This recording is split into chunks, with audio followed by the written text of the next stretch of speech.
Nous remercions toutes celles et tous ceux qui ont voté pour les candidats de lutte ouvrière au premier tour de ces législatives.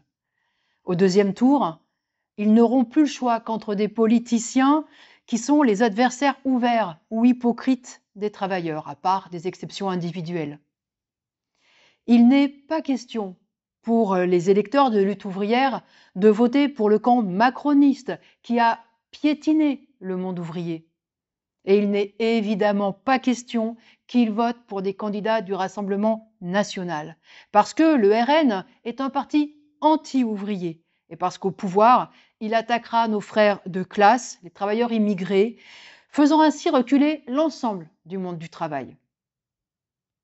Le RN, comme tous les partis en compétition pour gouverner, est respectueux de l'ordre capitaliste et fondamentalement dévoué à la grande bourgeoisie qui détient le monopole des usines, des banques et des chaînes de distribution.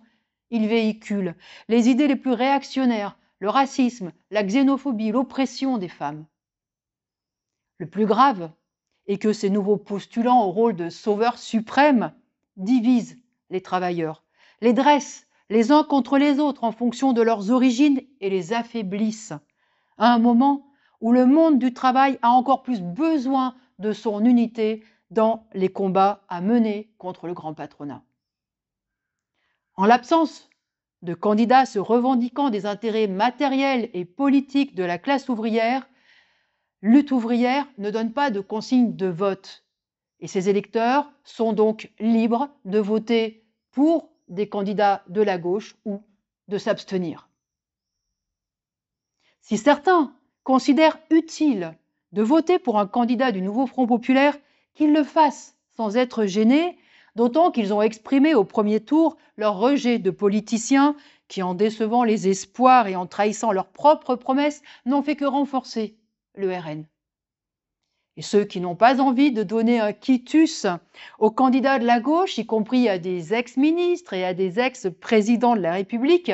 peuvent se passer d'aller voter et ils exprimeront ainsi leur défiance vis-à-vis de l'ensemble de la caste politique et des institutions de l'État.